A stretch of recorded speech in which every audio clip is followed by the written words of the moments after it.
तो hello guys, के हिसाब से लोग मैं हूं आपका मोंटी और आप देख रहे हैं मेरा चैनल मांगा एक्सप्लेनेशन। तब तक जिन लोगों ने मेरे चैनल को सब्सक्राइब नहीं किया, पहले जाकर मेरे चैनल को सब्सक्राइब कर दे, वीडियो को लाइक कर दो, कमेंट करके जरूर बताएं कि वीडियो कैसे लगी। और मैं आपको एक बड़ी बात बताना चाहता हूं, क्योंकि हमारे चैनल के ऊपर जो पावरलेस हीरो नाम से एक सीरीज स्टार्ट थी, जिसके एपिसोड मैंने बहुत सारे डाल दिए थे और आप लोग उसे बहुत ज़्यादा पसंद भी करते थे, पर कॉपीराइट क्लेम की वजह से मुझे उसके जो एपिसोड है वो अपने चैनल के ऊपर से हटाने पड़े। पर अभी जो सारे के सारे जो एपिसोड है वो वापस आने वाले हैं, क्योंकि हमारे ऊपर जो कॉपीराइट क्लेम था वो हट चुका है। तो आप लोग उस जो मांगा है उसे भी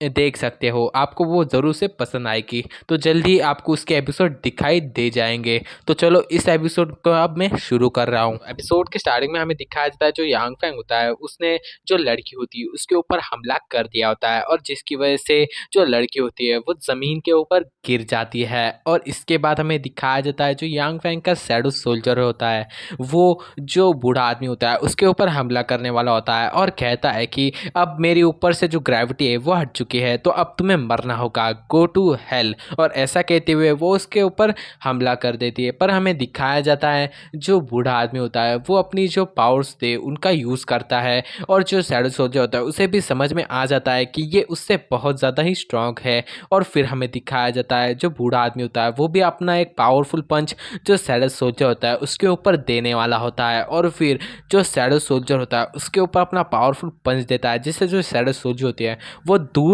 फेंका जाती है या फिर मर जाती है। और फिर हमें दिखाया जाता है जो बूढ़ा आदमी होता है वो कहता है कि हे यांग फैंग, तुम इस बारे में भूल मत जाना कि अभी तक मैंने अपनी पावर्स का यूज़ नहीं किया है। मुझे अपनी पावर्स का यूज़ करने के बाद मैं कमज़ोर हो जाता हूँ, पर तुम इसके बारे में तो भूल चुके हो कि मैं अब 6 लेवल का इवॉल्वर हूँ, अपने बिना पावर्स के भी मैं बहुत ज़्यादा स्ट्रांग हूँ। तो हमें दिखाया जाता है जो यांग फैंग होता है वो उसकी तरफ देख रहा होता है, और जो लड़की होती है वो कहती है कि माय लॉर्ड, और उसकी बहुत ज़्यादा बुरी हालत होती है या फिर वो मरने की कगार पे होती है। और इसके बाद हमें दिखाया जाता है जो बूढ़ा आदमी होता है उसे इस बात से बहुत ज़्यादा गुस्सा आ जाता है, और वो कहता है कि यांग फैंग, तुम्हारी हिम्मत कैसे हुई मेरे लड़की को चोट पहुंचाने की, मैं तुम्हें ज़िंदा नहीं छोड़ूंगा, अब मैं बहुत ज़्यादा गुस्सा हो चुका हूँ। और इसके बाद हमें दिखाया जाता है जो यांग फैंग होता है वो उस बूढ़े आदमी से कहता है कि तो अब की सिचुएशन ऐसी है कि हम लोगों को सिर्फ इतना करना है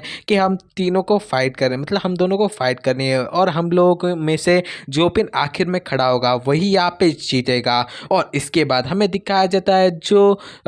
वो गोल वाली बॉल होती है जो चैलेंजिंग फील्ड को पूरी तरह से इस्तेमाल कर रही है या फिर यूज़ कर रही है, वो हंसने लगती है और उनसे कहती है कि हाँ हाँ हाँ, तुम लोगों को समझ में नहीं आ रहा है क्या, मैंने आपको चैलेंज क्या दिया है, अगर आप लोग मेरे चैलेंज को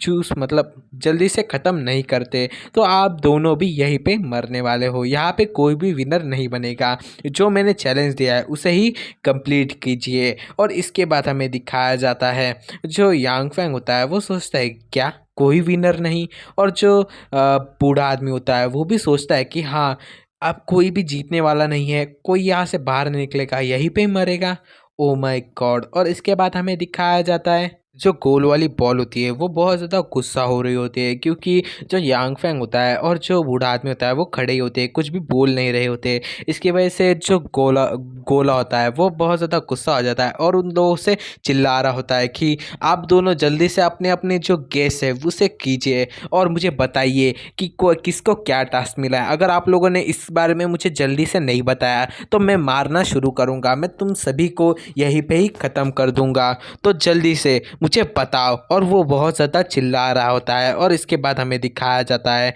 जो यांग फैंग होता है वो सोचता है कि मुझे सिर्फ इतना करना है कि अपने सामने वाले जो अपोनेंट है उसकी क्या इंटेंशन है, उसे क्या बताना है, मतलब यहाँ से निकलने के लिए उसे क्या करना है, मुझे सिर्फ इसके बारे में जानना है और उसे बोलना है। अगर मैं इतना कर पाऊँ तो मैं इस चैलेंजिंग फील्ड को जीत जाऊँगा और यहाँ से निकल सकता हूँ। और जो बूढ़ा आदमी होता है वो सोचता है कि हाँ मुझे देखना होगा, अगर मैं ठीक से देखूँ तो मुझे शायद पता चल जाए। और इसके बाद हमें दिखाया जाता है जो जो यांग फेंग होता है वो सोचता है कि अच्छा हुआ मैंने इस बात को नोटिस कर लिया कि जो हिंट हमें मिली थी उसमें कुछ गड़बड़ है, वरना मैं यहाँ से डायरेक्टली बाहर निकलने की कोशिश करता, मतलब जो गेट है उसकी तरफ भागता, तो इन लोगों को पता चल जाता कि मुझे सिर्फ यहाँ से बाहर निकलना है और मैं जीत जाऊँगा। और इसकी वजह से मैं अभी मरा हुआ होता, तो अच्छा हुआ मैं पहले ही यहाँ से नहीं निकला। और इसके बाद हमें दिखाया जाता है जो यांग फैंग होता है वो सोचता है कि उसके जो स्क्रीन था,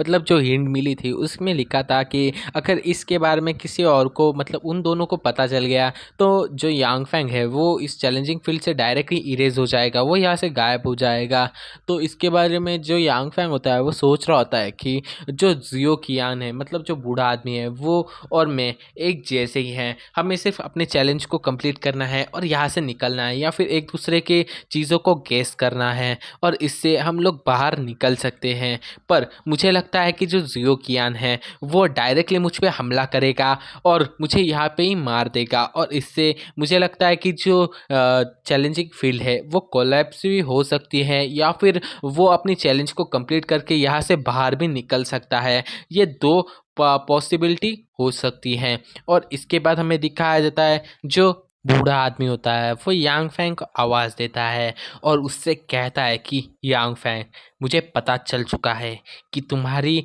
हिंट क्या है। और इसे इसे सुनने के बाद जो यांग फैंग होता है वो बहुत ज़्यादा शॉक में होता है। और फिर हमें दिखाया जाता है जो हमारा एपिसोड है वो यहीं पे ही एंड हो जाता है। तो भाई लोग, क्या इसे सचमुच यांग फैंग की हिंट के बारे में पता चल चुका है? ये सब सब कुछ हम लोग अगले एपिसोड में ही जानेंगे। तो आपको ये एपिसोड कैसा लगा है कमेंट करके ज़रूर से बता देना। और चैनल पे नए हो तो चैनल को सब्सक्राइब, वीडियो को लाइक और शेयर ज़रूर से कर देना। और पावरलेस हीरो के जो एपिसोड है वो जल्दी ही आने वाले हैं, तो इसके लिए वेट भी ज़रूर से कर लेना। और बाकी के जितने भी एपिसोड है वो आपको मेरे चैनल के ऊपर दिखना शुरू हो जाएंगे। तो चलो मिलता हूँ आप सभी को इसके नेक्स्ट एपिसोड में, तब तक के लिए till then take care, bye bye.